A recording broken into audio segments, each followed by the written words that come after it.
Oh, welcome back, ladies and gentlemen, to Gaming the Max and episode 24 of our Hearts of Iron 4 Old World Blues Enclave Redux mod. So, in the last episode, we had consolidated or finished consolidating all of the countries up here. Took them all over. I think the last country we took over was the Painted Rock here, and then we've been doing focuses and focuses and focuses. We defeated the Divide, or not the Divide, but the tunnelers in the Divide with our Slanters allies. The Slanters making a huge part of what we did. We also were able to get the Slanter cavalry, so now we can start building those, and got better sentry lots. So, but with that, we were able to finish this stuff up. Move these up a little bit.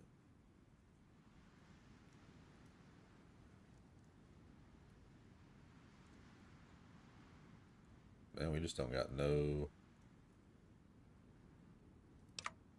circular composite materials. But yeah, we finished that up, and then I've listened to all what you guys have put in the comments and what you guys have been thinking about and what you guys would like to see. So I've added 650 army experience, or I've finished all the experience out.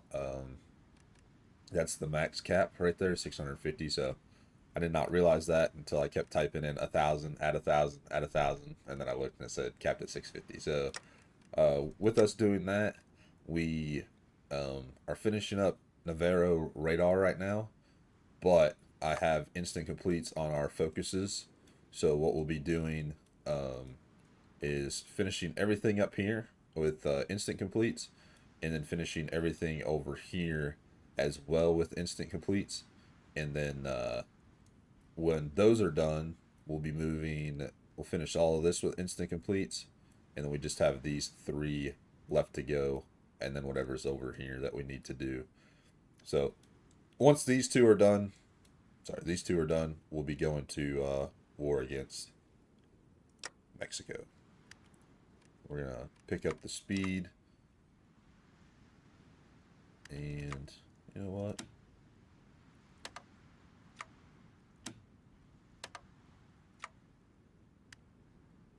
We could technically get E4 factories. Oh yeah, we have plenty. I was like, oh man, how many would that put us down by? Puts us down by quite a few, but at least we've got everything. The power of the Warren. No, not the super mutant hovel in Oregon.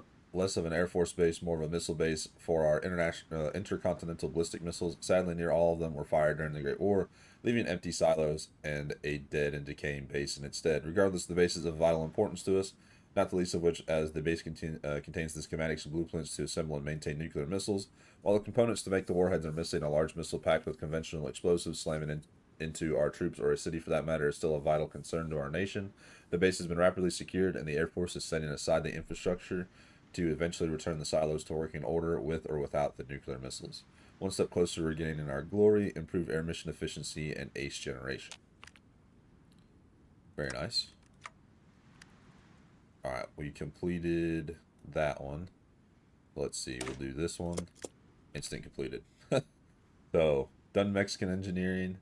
And this is what this is going to look like. So we'll do Army Reserve, instant completed. So we'll do in the Navy. In the Navy, the Enclave Navy was always something of a misnomer, as the proud Pacific Fleet was cannibalized until only a single ship remained. Much of the Navy was left over to manning the various defensive systems aboard the rig. Time, however, has changed, and what few surviving naval officers we have are doing everything possible to revamp and restore the Navy to a full fighting force. Key to this is to allow men and women to receive the same pay as in the Army, but without the dangers of being strung up and crucified on a pole by the Legion.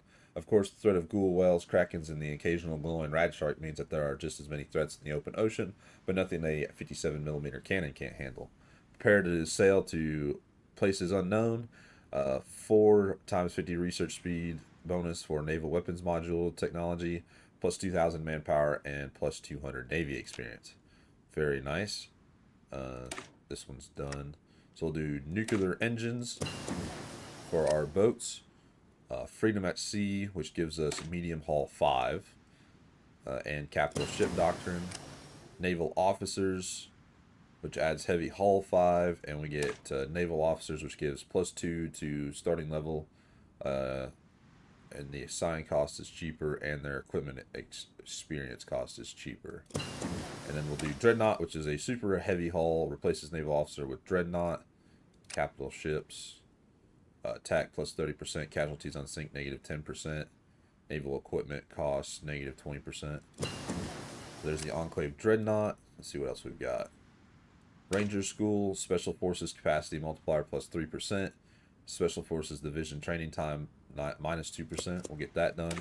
And De Oppresso Liber, or to liberate the oppressed. Special Forces capacity multiplier +3% and training time -3%. War Machine, self-repair for our robots. Gives us production costs -10% for combat and support robots. And the Robotics Core, which gives us +3% attack and defense, and then production cost another -10% for combat and support robots. Very, very nice. So this is all done over here. Mechanized Logistics, basic caravan equipment, -6% cost to make, and supply combat penalties on core territory -2%. Support brigades,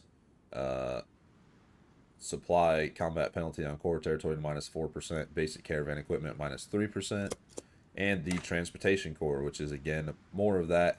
Supply combat penalties on core territory -6%, basic caravan equipment production cost -3%. There's that. We're not going to do the wartime draft because I don't see the reason to. We will finish over here. The Pentagon Reborn Officer Law gets back to the basics. Then we have TRADOC, and let me read this real quick. Back to the basics. After the Great War, much of the remains of the U.S. military were the elite teams stationed at key installations, and whatever remnants were scrapped up along the way. Over time, these elite individuals formed the core of the Enclave military for the next 200 years. Of course, time is a way of changing things as those elites grew old and a new generation was born. This new generation trained by the veteran elites, and the next generation as follows. Well, this system worked well for a small force that was the Enclave. As our army grows to several thousand, if not millions, men and women, we need change. Pre-war, the branches consolidated training under the Army Training and Doctrine Command, and many of its records are still intact at Fort Sierra and elsewhere. But more, we have veterans experienced in wasteland warfare that can easily form the cadre needed to restart the old TRADOC and bring forth the next generation of U.S. military. Let's get to work, finish out TRADOC. We'll do military academies, which is a quick focus to complete, and then virtual training, which unlocks virtual reality training law. And then we just need to finish up the Air Force here, so we'll do Air Mobility Command, which grants supply consumption -25%, supply grace +120 hours, and air energy cell consumption +30%. That's fine. Flight School, nothing can stop the U.S. Air Force. Nothing can stop the U.S. Air Force. The Enclave was always the masters of the skies. From our very return to the shores of America, we operated vertibirds that allowed us to strike at targets with impunity and deploy strike teams at a moment's notice. Now, however, the times have changed. With our expanding military, the Air Force is rapidly outgrowing its vertibird fleet, and many wasteland nations are starting to grasp the finer points of flight, even if it's just a glider launched off a Brahmin cart. Air Force commanders have gotten out ahead of this and begun a recruiting campaign promising wages, technical skill training, and the chances to soar above the clouds in aircraft rather than slog it out on the ground. They've further expanded the scope of their operations, taking on both the decisive and pragmatic approach to aviation. Who exactly were we bombing with those vertibirds? Pragmatic aviation and mechanical know-how adds as technology at 2,000 manpower. Fuel efficiency, we get energy cell capacity +10%, power armor cell usage -7%, cell usage -5%, cargo and close air support planes -10% cell usage. Very nice. We'll do NORAD. Cheyenne Mountain Complex NORAD. Our return to Colorado is another stepping stone in our reclamation of America. However, in the mountains beside Colorado Springs lay the cornerstone of our national defense network, the North American Aerospace Defense Compound, also known as NORAD. It was here that the Air Force watched diligently against any would-be Chinese attacks and coordinated accordingly. It's also here that we laid the plans for the reclamation of America with the calculator.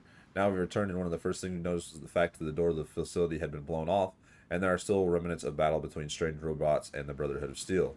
We won't know exactly what happened until we get the base back up and running. Get that place back up and running. Decisions to restore NORAD are unlocked. And then See, ground bombing targeting plus 25 and strategic bombing plus 15%, or ground attack air support. We'll do air support, danger close, and then the Air Force of tomorrow gets the event the Air Force today, tomorrow, and forever. The Air Force today, tomorrow, and forever. When the Enclave first returned to the shores of America, they had only vertibirds as their workhorses. When the Sierra Enclave toppled the NCR, we had prop planes ready to bring the fight to the bear from above. Now we are prepared to have fighter jets scrambling into the air as we begin our march east. We know what technology we have tomorrow, or who knows what technology we'll have tomorrow. As the president prepared to give a ceremonial pitch at a baseball game, a flight of the Air Force's most advanced aircraft flew overhead, trailing red, white, and blue smoke to the cheers of everyone at the game. The band even struck up the national anthem for a second time as the president smiled and looked up. Finally, flyovers at baseball game. We get the Air Force of tomorrow, which creates max airspeed plus 8%, and air power projection factor plus 25. Awesome. So with that, we did get the NORAD thing, so we can repair NORAD's door. Just 100 political power.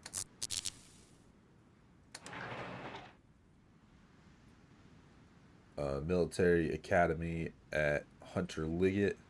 We'll do that and restore the Air Force Academy. Those are 200 days. Hopefully we get to them at some point, and we'll use our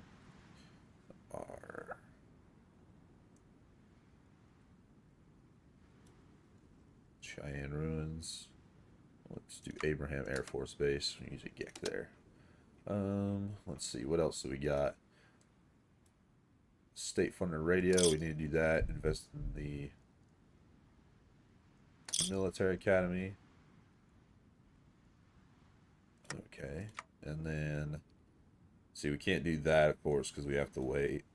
This is all done now, except for wartime draft. We'll just get that done real quick.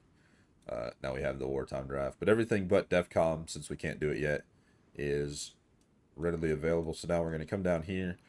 I know this isn't crazy exciting watching me just click on all of these, but we got to get these done real quick just to have them done. So we'll do Army Procurement Command.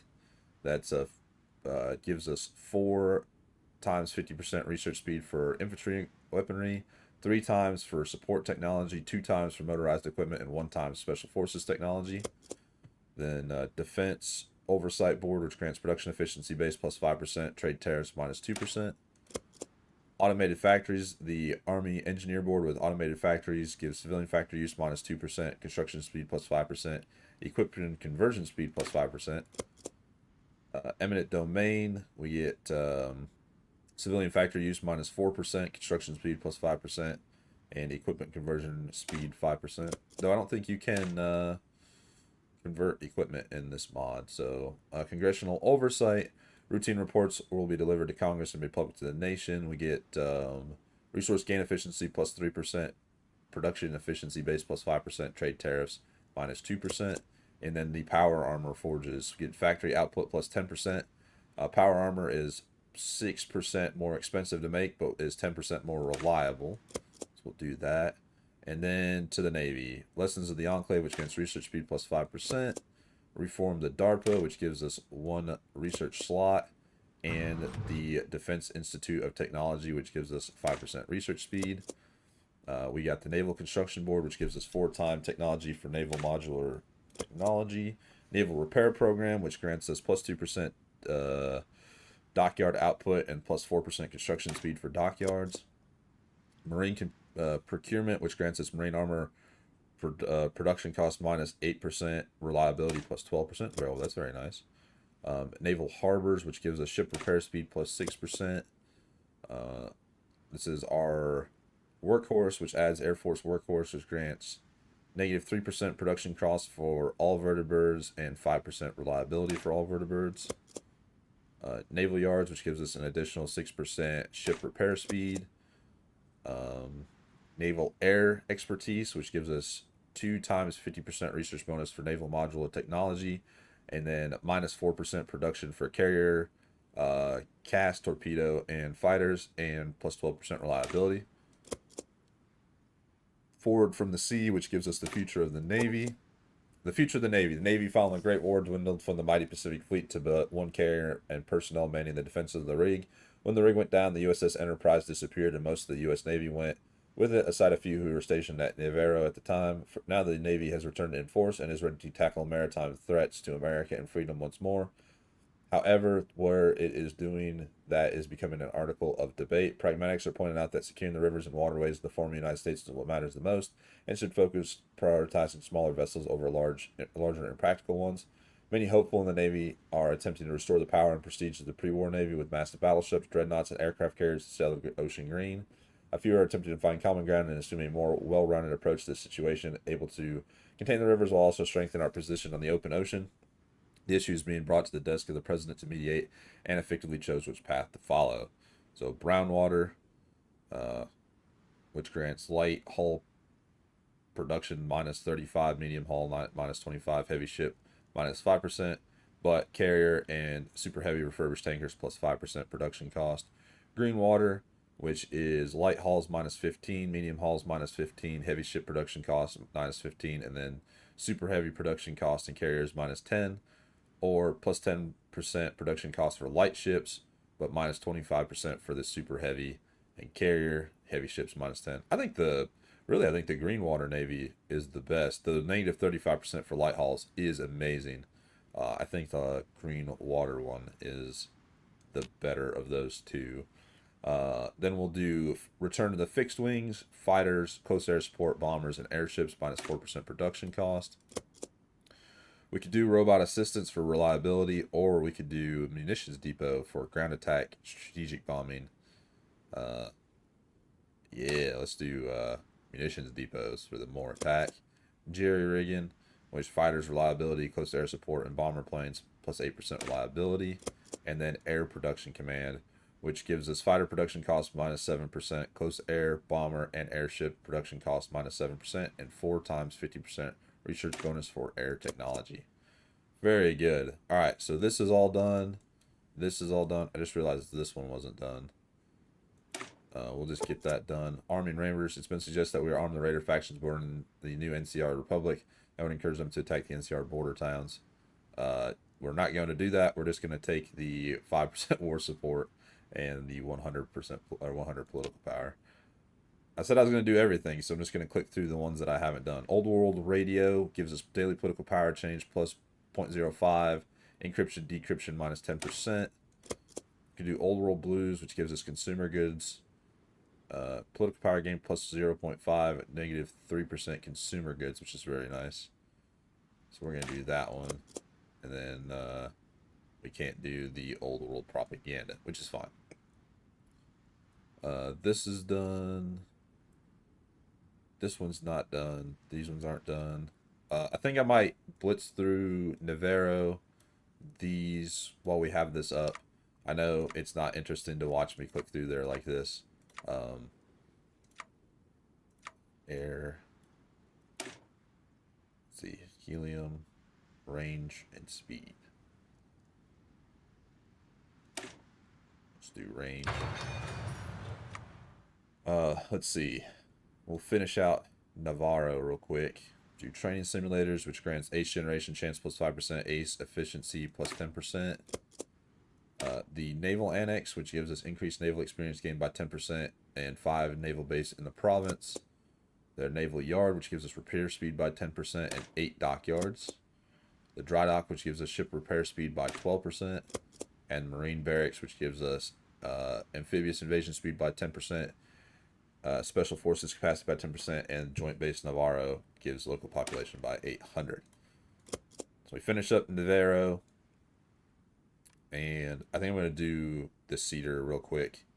So Cold Feet adds 2 spies, 2 operative slots. Rubicon gains decryption plus 11%, 2 more operative slots. Merlin, we lose 8% description, but we get counterintelligency.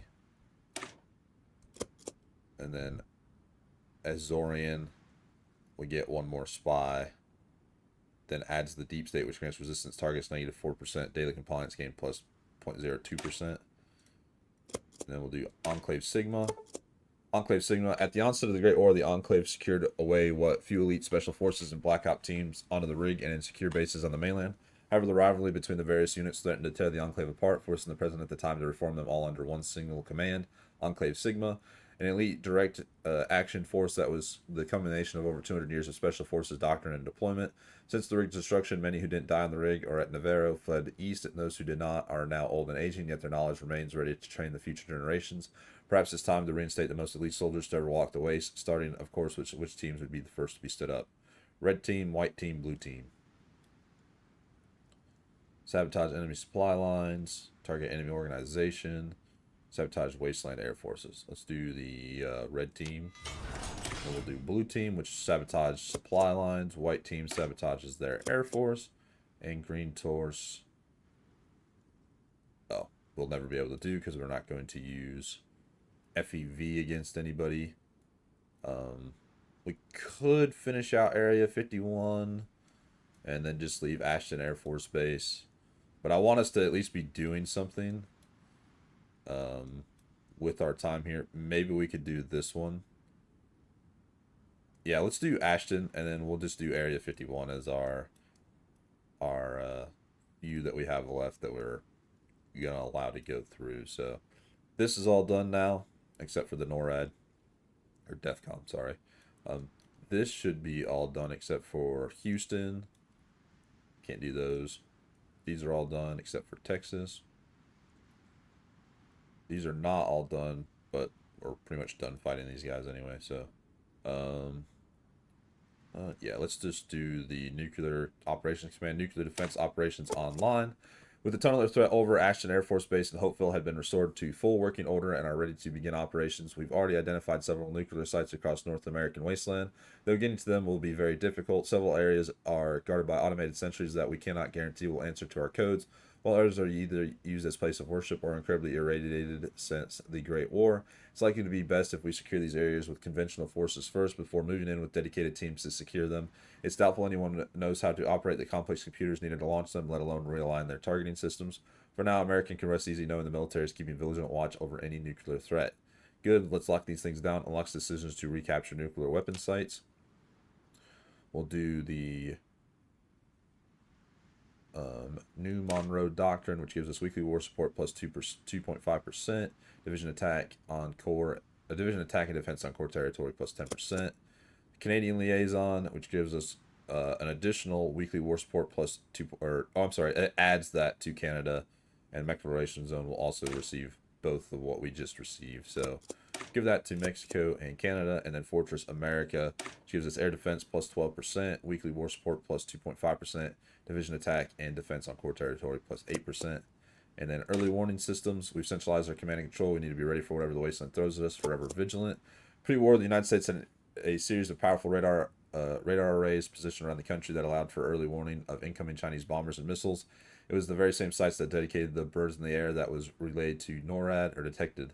While we weren't expecting another dastardly communist attack, we don't know what's beyond our borders. Sea traders from the south tell the Inca and their war fleets. Then there's the Chicago threat. Lastly, there's no telling what became of Europe. We've identified several formal sites of reconstruction, and teams are standing by, ready to work when needed. Let's get to work. Unlocks decision to repair various phased array warning systems across the continent. Static anti-air or air detection. We don't have any static, or we don't have much of it at least. So we'll do air detection plus 20% over the horizon. And then official retcon office. A lesser known federal agency, the NRO, was in charge of all satellites pre-war. It was returned to the USSA. The NRR was in operations, building a better picture of what the world is like post-war. Pre-war, much of the American spy satellite network was overseen by the National Reconnaissance Office. Before the Great War caused our great technology advantage to go AWIR, the entire United States satellite network was controlled by the single intelligence agency working alongside the U.S. Air Force and the USSA. The NRO built and maintained several intel satellites in space, from Freedom View to the Eagle Eye platform. Now with Bloomfield under our control, we can be in work not to restore those old systems, but to build newer and better systems in the future. While for now we can get Freedom View online, the future is looking bright. We get 15% reconnaissance and 10% planning speed. All right. Well, with that, I'm going to turn off instant complete for focuses just for right now. Don't think it's worthwhile to continue to do that. So we should be able to say, if you guys are ever curious, this is focus dot auto complete, and it should be disabled now. Perfect. There you go. I mean, that was probably the easiest time we've ever had doing focuses, so we're just going to start doing the area 15, the area 51 one. So we got a lot of things we need to look at really quick.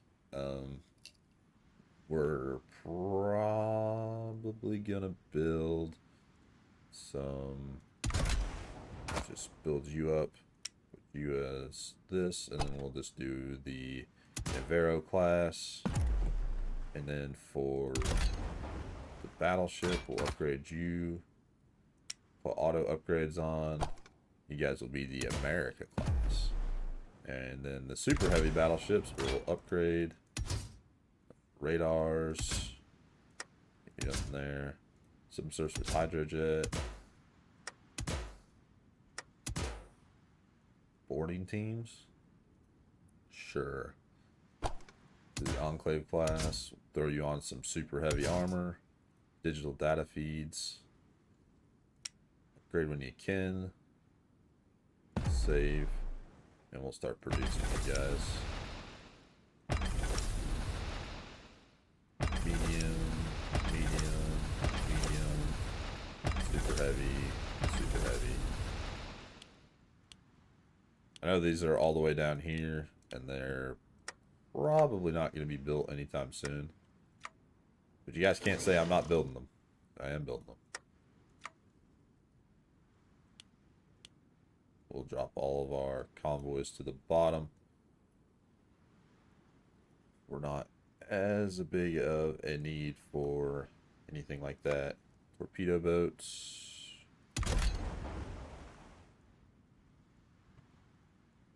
Super heavy. Okay. Other than my torpedo boats not. Yeah, I want you guys as the stupid Riptide class.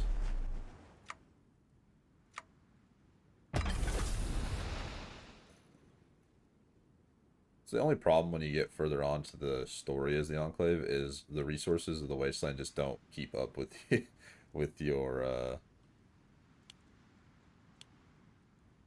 building stuff. So we need to get circuitry. Let's get it from Canada. There we go. Got enough circuitry. Perfect. Everything is looking really well for what we're doing. We need to come in here real quick because we did open up a lot of decisions with us clicking through. We could do a recruitment drive. The good thing is weekly war support should be plus 12% weekly change for our war support. So that's crazy. Like absolute wildly crazy. So power up this. We'll do all of the Sigma teams. 6 units will be deployed. Oh, for a limited time. We're going to wait then. Sorry. I needed to read that all the way. Seattle. Restored. So we'll just do all of these for the radar stations. We'll get a lot of new radar stations up. I think that's all that opened really up.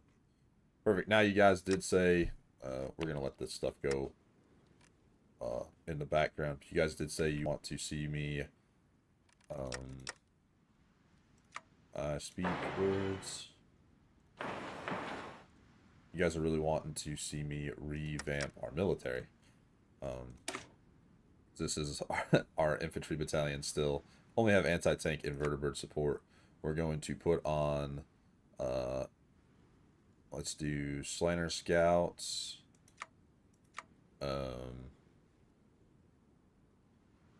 Let's do anti-air. And maybe the artillery, which we do have mechanized artillery support. Are they better than the artillery support? Yes. So we'll also throw those in. And then we could also, I don't know if it's better to just add a bunch of more infantry to them. But we can add a little more infantry, and we can add some like combined arms.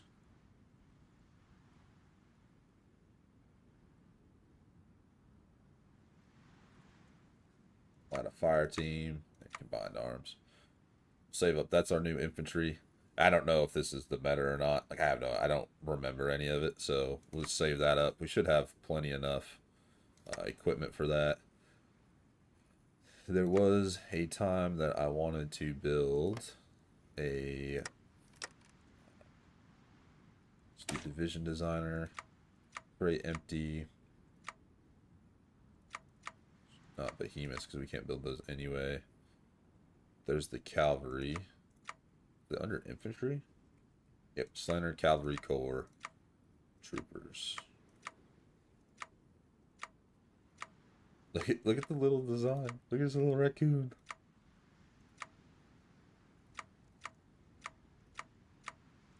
Then oh, that's not what I wanted to click.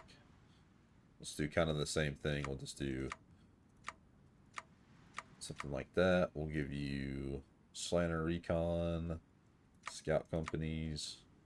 We'll give you Vertibird Support. We'll give you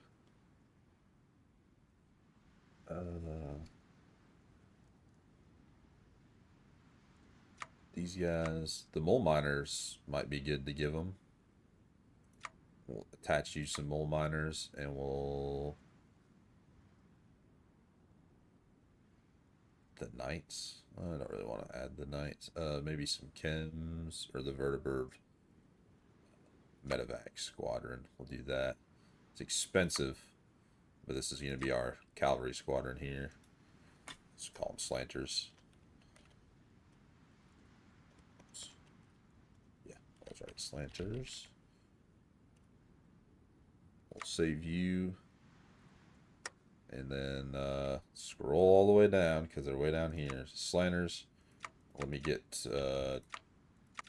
20 of you built up. And what do we need? What am I missing? Cavalry equipment for the slanters. Otherwise, I have everything else, correct? Yes. Perfect. Alright. We just need to produce slanter cavalry equipment, which we make 40 a day. So we found something when the Enclave first set out to reclaim America. We used the Advanced Power Armor Mark I, the most advanced system at the time. However, the designs for it were thought lost when the rig went down. We've been forced to use the X01 prototyped Advanced Power Armor, while some of our officers and elites continue to wear the Mark I models. Repair proved hard and replacement impossible. That all ends today. Our network evacuation teams managed to restore much of Navarro's old data network after it was locked and seemed purged when the Brotherhood tried to data mine it for technology. While much of what was recovered were old report logs, we recovered the partial schematics for the Advanced Power Armor Mark I. Our engineers can work with this data and completely recreate what we once had. It will take some time, but soon we will have the best power armor on this side of the Forbidden Zone. Gets Advanced Power Armor schematics. Just don't let Sergeant Dornia catch you out of it. So production, that give us the new power armor to wear. I think that's what we're making. Someone did say, why aren't you using the Mariposa Corps? I do have the Mariposa Corps. They're under... Enclave Who here. are they under? Hold on, let me Who find the them. hell is this? The president? There they are. They're under Joshua Graham, the Mariposa Corps. They don't have anything except for the Mariposa Corps, but I do have them as a unit. So I didn't want you to think that I had not built any of them. We do have them. I wish we had a leader that was a super mutant, because I would put him in charge of them, but I do not have a super mutant or or anything for that matter for that. But Joshua Graham was the one I put in charge of the Mariposa Corps at the time. We will be putting the major in charge of our cavalry when they come out. They're trained up, though it may take some time to get them trained up. Of course, you've seen that I was drastically down on the production right now, which what I can do, just for the time being, is scroll up here. We can do production boost, factory output better. We'll just do that for right now. could do a business favor, but I'm really not worried about it. What I could do is come in here and just sell them some old stuff. Vancouver. Sell some Tesla cannons to them. Chop shop. Sell some bicycles that we don't use. Van Graffs. We can sell muskets to them. We can sell these guys slashers. So try to do that as when I think about it. I just forget sometimes. We can start to tax like the Dominion of Canada for 214 US dollars, but I'm not going to. The autopsy of the tunnelers. Given the vast amount of tunnelers recovered, we've been able to dissect the things, and biologists have learned a few disturbing facts. First off, they were at least human once, yet there are no signs of FEV that caused this biological mutation, meaning that this was straight radiation that mutated them. Biologists are baffled as there have been other instances of underground humans having slight mutations, but nothing this dramatic or drastic. Bioluminescent scales, poison glands in their mouth, and eyes adapted for low light environments. Whatever situation happened in the Divide during the Great War managed to regress the humans there beyond primates and out of the mammal kingdom into the realm of reptiles. Biologists are still wishing to study them more, especially as the Slanters learn to breed them to continue their cavalry corps. How's this even possible? Lose 1% stability.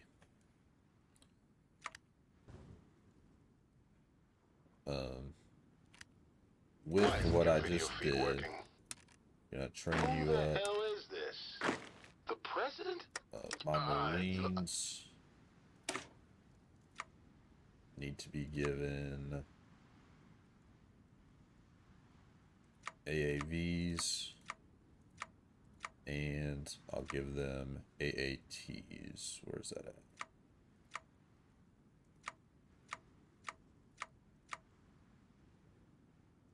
We'll also give you a Marine detachment, give you anti-tank, which you'll need it. Give you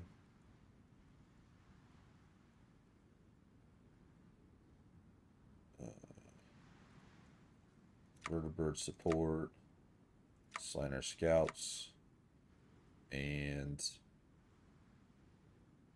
let's do anti-air.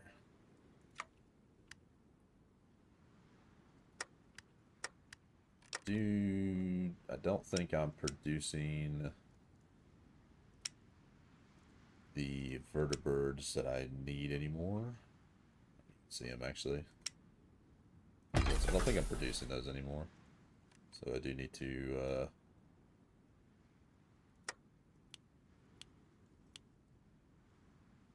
get a few of these being produced.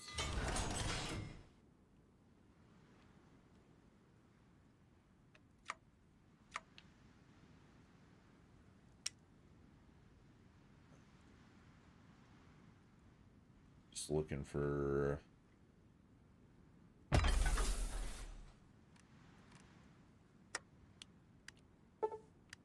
the Enclave Hydra. The true extent of the Enclave was always hidden from the basic Enclave members.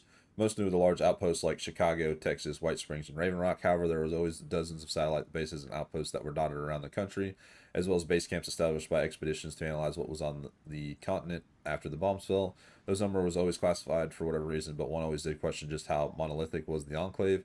Since taking back MacArthur, Enclave intelligence has stumbled across several documents detailing the extent of the Enclave after the war and just how silly it is. Aside from Chicago and Raven Rock, apparently there are just Enclave everywhere. There are reports of Enclave units off in Florida, Guantanamo, Central Canada, Toronto, 2 expeditions in Texas that are not the Texclave.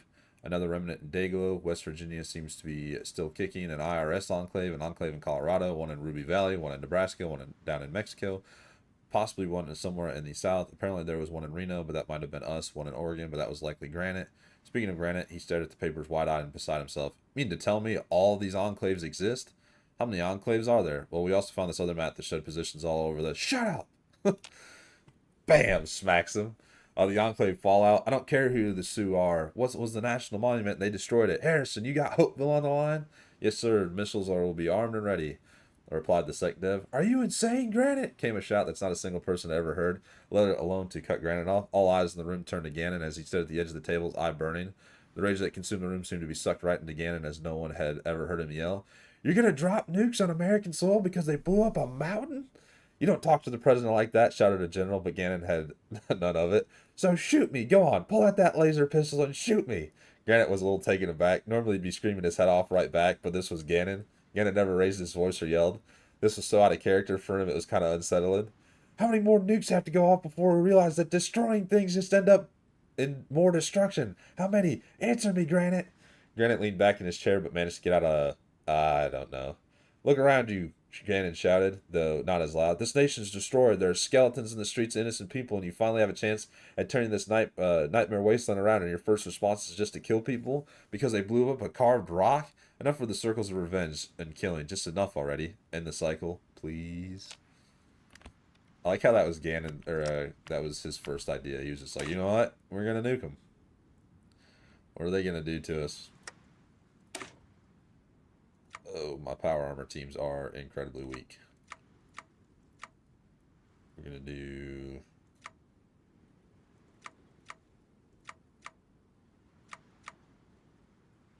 power armor, power armor, power armor. Fire teams, demo teams, and you guys have more heart attack, right? Yes. Power teams. Now, for you guys, we'll give you Slanter Scouts. We'll give you Vertebrate Support and Medevac. I want you all to have some type of logistics team. Mobile logistics is fine. And then a mobile maintenance team as well.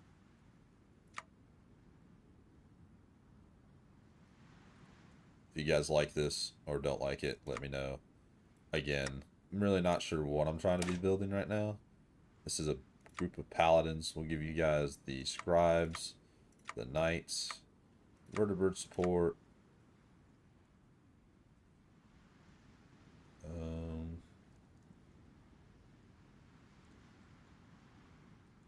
I guess we can deploy heavy AA with you. And I also want you guys to have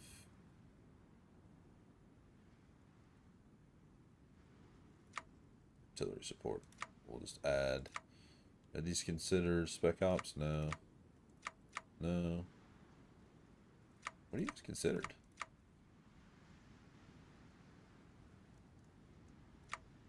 I guess we can't add more paladins. That's fine. I will train up some of these. I don't think I think they just use power armor. So he needs 6 to finish out his one army there. Here's the Mariposa Corps, which I'm going to add more super mutants. We'll give them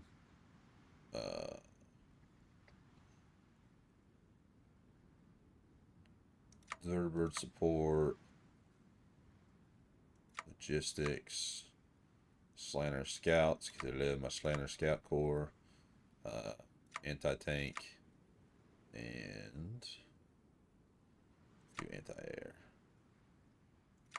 There you go, Mariposa Corps. Who else do I have? You guys do want to see some of these guys being built?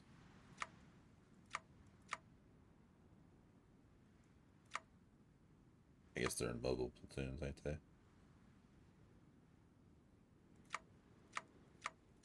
Riders are considered special forces, if you did not know that.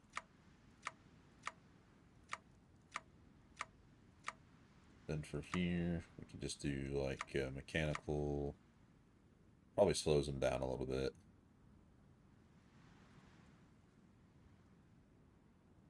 Some tanks.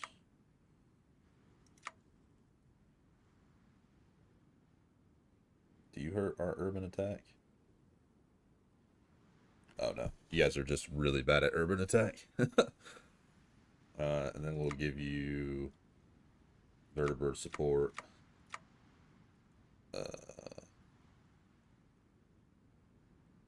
Do mobile recon, mobile logistics, not mobile maintenance. We'll give you heavy AA or something like that. We can change these up from the heavy attack, but you're not going to be in armor. You'll be a cavalry regiment. Save you up.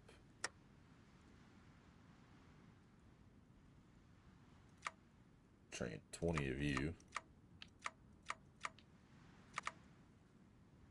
Think I have enough horses? I do. Very nice.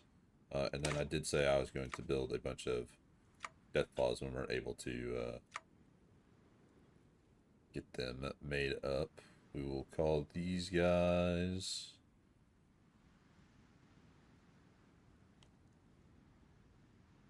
our mountain battalion, sure. I think my research has to go a little bit longer, though, or to get young Deathclaws to enable them to be put into production. So, very nice. Otherwise, we're really moving along, in my opinion. Once we've done all those focuses, that really helped us out. Do some more Gek production. Those are about to be done. I'm not going to declare war on the Lost Hills because, I mean, they are our friends. Area 15, Schooner Hotel. While started as an EPA test site for milk contamination following on from Operation Schooner, soon expanded in the late 2060s following the realization that nuclear war could be a thing, called this Schooner Hotel to keep prying communist eyes away. The test site housed numerous animals, plants, and food stocks to test their reaction to radiation. The data retrieved would prove invaluable to anyone trying to survive in post-nuclear environment. Perhaps is the name that kept bodies like the Brotherhood or the followers of the apocalypse from investigating the site. Schooner Hotel doesn't exactly invite the idea of food research. Perfect, get the research out immediately. Increase monthly population by 2%. Advanced power systems.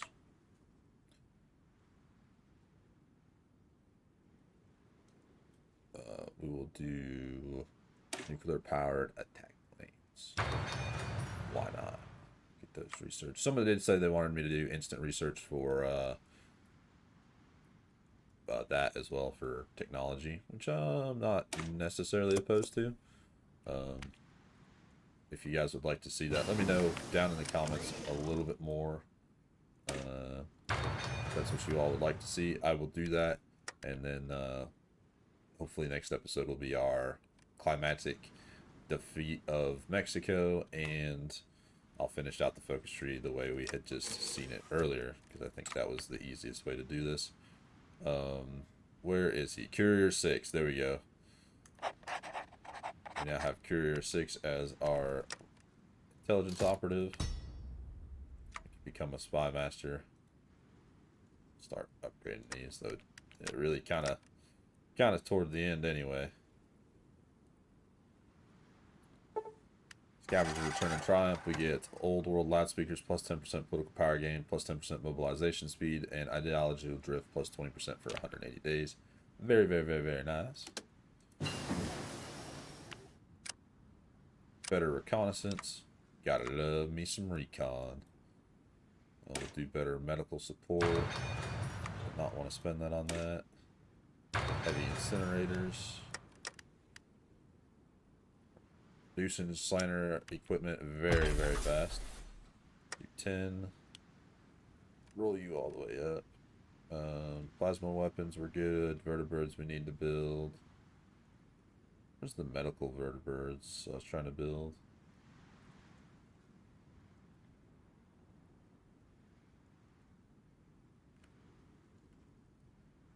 They're right there. They're good. You're good. Take some of you off. Some of you off. Don't need as many cyber dogs or those. Definitely don't need that many APCs. All of these need to go to our young Deathclaws. There's 29 today, which is not bad. Once this gets higher, we're rolling in the Deathclaws. That should FEV, the Wasteland Deus Ex Machina.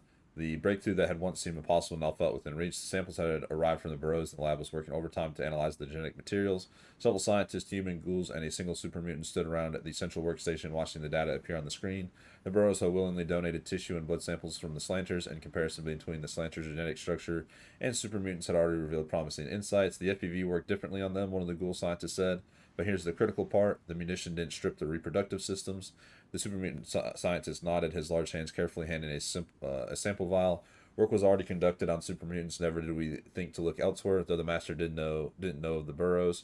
Right, the second human scientist interjected, pointing to the screen. And this is where it gets interesting. Despite the difference in species, the FEV has made their genetic material ironically comparable or compatible for potential gene therapy. We could theoretically use the slander's reproductive traits to develop a treatment. Of course, the super mutant scientists began. We're talking about a massive leap. This is just a possibility. It's a long road, which, with much more research needed, there's a chance. The first scientist nodded.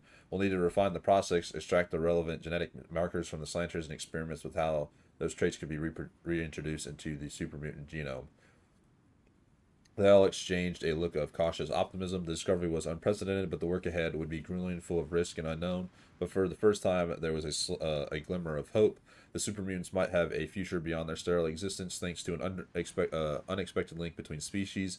As they sat about planning the next steps, the possibility of a new chapter for supermutants, one where they could truly build a society rather than simply survive, seemed closer than ever. More to come in the future, whether you like it or not. Well, I like it, so you just keep doing you, brother. There's our tank divisions. Someone did say he wanted me to train up 10, 20 more tank divisions, so your wish is my command. Get these guys out. Though we're still using wasteland tanks, which is just disgusting. Though we have mostly main battle tanks now, so I think it probably is like right. Oh. Yeah, right here. Light combat blimps. I'm not built any type of blimps, so.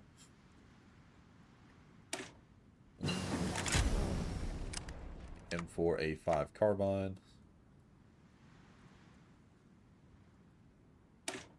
We'll research the advanced power armor Mark II. 100 days. Like I said, I can do.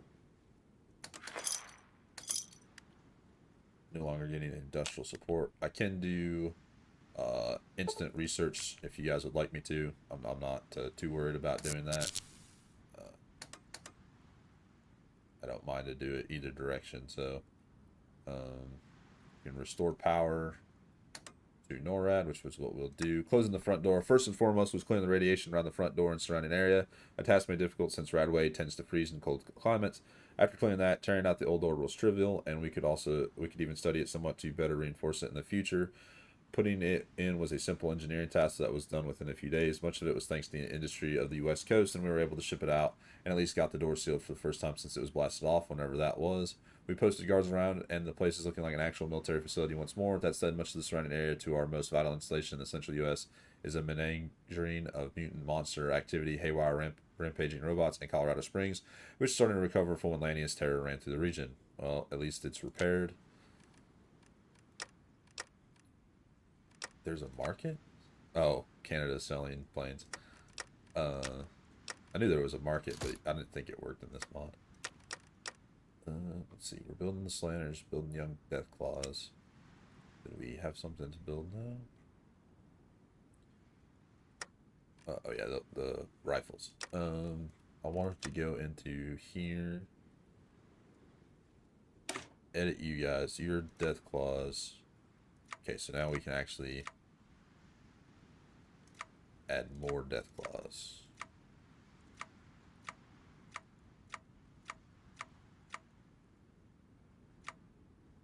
And with that, throw out 20 of these bad boys. So we'll get all of these trained up. It'll not be this episode, of course. It'll be the next episode, which is fine.